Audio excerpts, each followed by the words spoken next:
Assalamualaikum warahmatullahi wabarakatuh.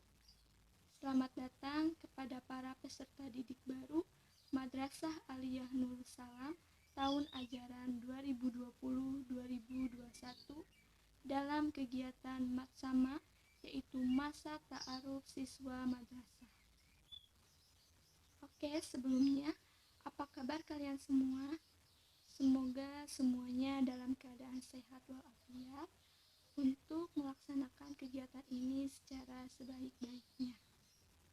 Jangan lupa tetap harus melaksanakan protokol kesehatan seperti mencuci tangan, memakai masker, dan jaga jarak.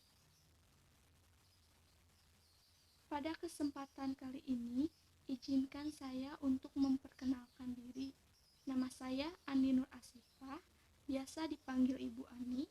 Saya mengajar mata pelajaran pendidikan Pancasila dan Kewarganegaraan. Materi yang akan Ibu sampaikan saat ini yaitu mengenai keorganisasian, prestasi, dan alumni Madrasah Aliyah Nurul Salam. Materi pertama yang akan kita bahas berkaitan dengan keorganisasian. Sebelumnya mungkin kalian tidak asing lagi dengan kata organisasi. Sebenarnya apa sih organisasi itu? Organisasi merupakan wadah atau tempat berkumpulnya sekelompok orang untuk bekerja sama secara rasional dan sistematis, terkendali dan terpimpin untuk mencapai suatu tujuan tertentu.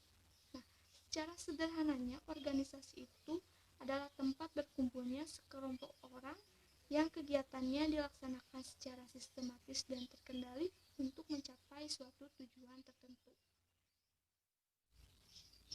Ciri-ciri organisasi. Yang pertama, terdiri dari sekelompok orang. Nah, dalam sebuah organisasi pasti memiliki anggota yang terdiri dari 2 orang atau lebih. Bahkan bisa dikatakan organisasi itu pasti memiliki banyak sekali anggota. Kemudian yang kedua adalah memiliki tujuan. Setiap organisasi pasti memiliki tujuannya masing-masing.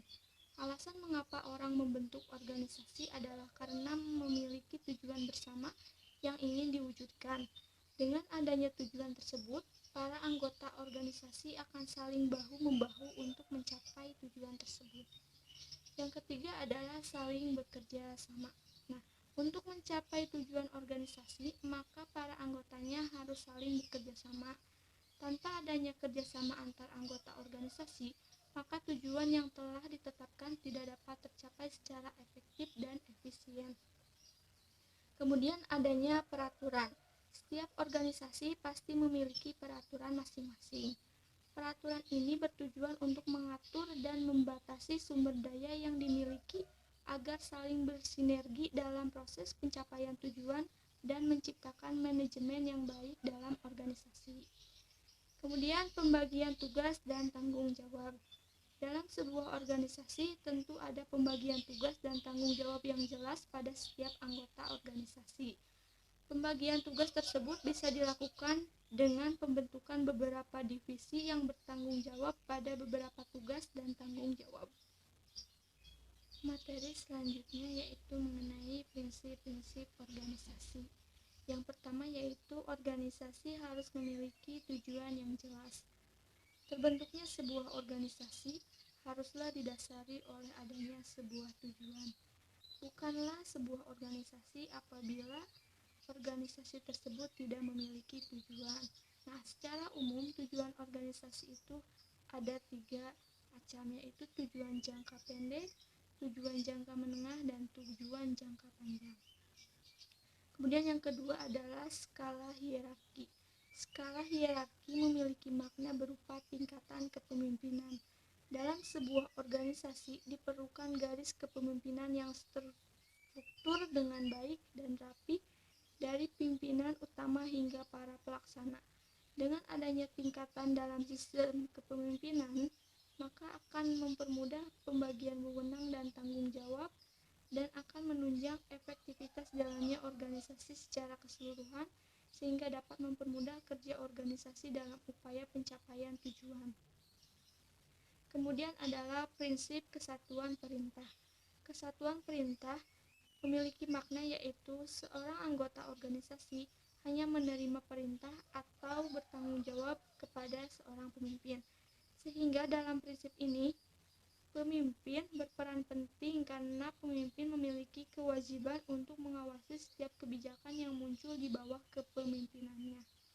Kemudian pertanggungjawaban.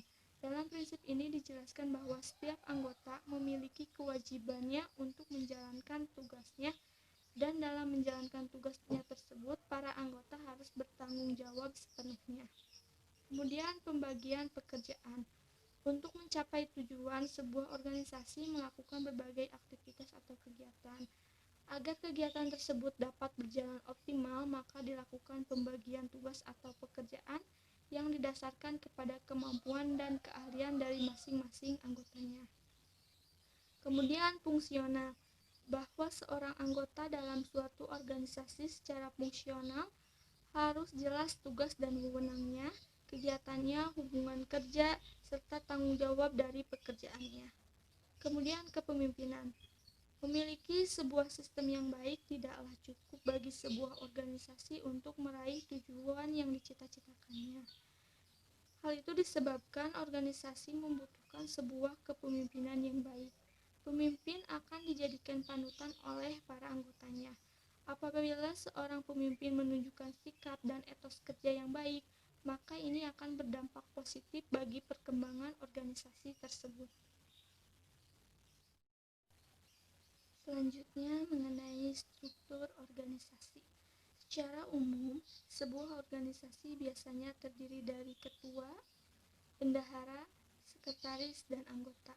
Bila organisasi tersebut lebih besar, maka akan ada wakil dari setiap presidium, misalnya wakil ketua, wakil bendahara, dan seterusnya. Kemudian bentuk-bentuk organisasi.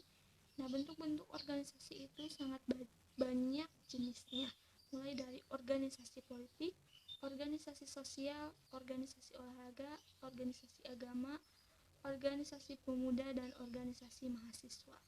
Nah, untuk sekolah sendiri, di sekolah ada namanya OSIS, yaitu Organisasi Siswa Intrasekolah. OSIS merupakan kependekan dari Organisasi Siswa Intrasekolah. Organisasi ini berada di tingkat sekolah dan dibentuk di sekolah menengah, yaitu di SMP dan di SMA. Organisasi ini menjadi wadah berkumpulnya para siswa untuk mencapai suatu tujuan tertentu. Organisasi OSIS terdiri dari susunan kepanitiaan yang terdiri dari ketua, wakil ketua, sekretaris, bendahara, kemudian seksi-seksi lainnya. Setiap jabatan di dalam OSIS memiliki tugas dan tanggung jawabnya masing-masing. Kepengurusan OSIS memiliki masa kerja selama 1 tahun dan akan diperbaharui lagi. Fungsi dan tujuan OSIS. Fungsi OSIS merupakan sebuah wadah yang memfasilitasi para siswa untuk bekerja sesuai tugasnya masing-masing demi kepentingan sekolah dan seluruh siswa. Selain itu, OSIS juga berfungsi sebagai pendorong berkembangnya kemampuan dan kreativitas siswa. Tujuan OSIS. OSIS bertujuan memfasilitasi para siswa untuk menyalurkan aspirasinya, mengekspresikan kreativitasnya, dan berkontribusi untuk hal-hal yang positif. Selanjutnya, manfaat berorganisasi. Apa sih manfaatnya kita ikut dalam sebuah organisasi, terutama organisasi di sekolah? Yang pertama adalah menambah pengetahuan.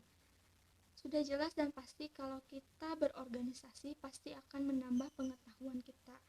Pengetahuan yang kita peroleh ketika mengikuti organisasi sekolah adalah pengetahuan yang nantinya akan kita praktekkan ketika kita sudah keluar dari sekolah. OSIS bisa menjadikan kita orang yang berpengetahuan luas, karena ketika menjadi pengurus OSIS, kita di sana belajar banyak hal seperti menambah pengetahuan serta kemampuan berorganisasi, melatih kemampuan berbicara dan berwawancara, pengetahuan tentang bekerja sama dan kepekaan sosial, memiliki kemampuan manajemen dan leadership, kemudian menambah ilmu pengetahuan umum dan pengetahuan aktual. Manfaat berorganisasi yang kedua adalah meningkatkan rasa tanggung jawab. Manfaat berorganisasi di sekolah adalah meningkatkan rasa tanggung jawab yang dimiliki oleh para pengurus OSIS karena mereka adalah tangan kanan dari sekolah yang diberikan tanggung jawab atas berlangsungnya suatu kegiatan, baik itu kegiatan belajar mengajar maupun kegiatan di luar sekolah yang notabene masih dalam ruang lingkup sekolah. Bagi para siswa yang menjadi pengurus OSIS, akan lebih memiliki rasa tanggung jawab dan sudah seharusnya seperti itu. Karena pada saat kita menjadi pengurus, kita mempunyai amanah dan tugas yang dipegang hanya oleh pengurus OSIS. Rasa tanggung jawab yang dimiliki oleh para pengurus OSIS bukan hanya bertanggung jawab atas dirinya sendiri, melainkan pertanggungjawaban atas kepengurusannya. Ini juga akan menjadi bagian penting dalam kehidupan sehari-hari bahwa setiap individu memiliki tanggung jawab atas dirinya dan orang lain. Selanjutnya adalah memiliki jiwa sosial.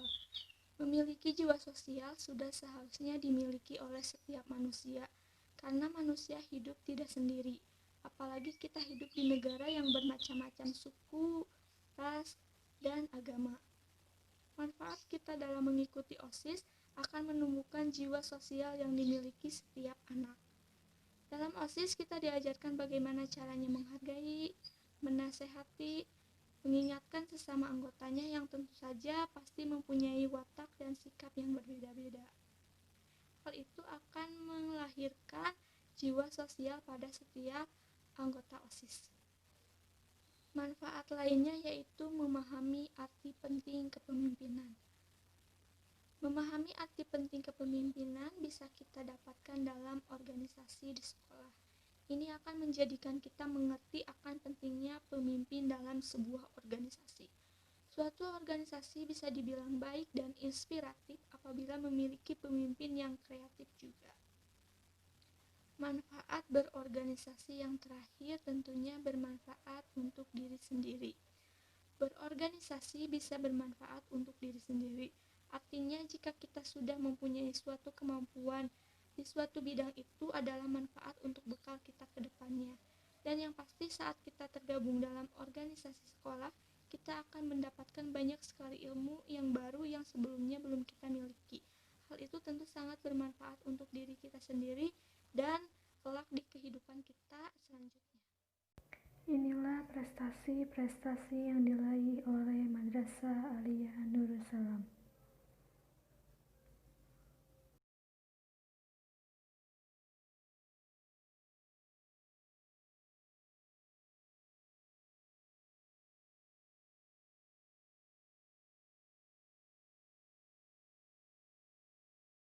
Inilah daftar beberapa alumni MA Nurul Salam beserta instansi tempat bekerja dan tempat berkuliah.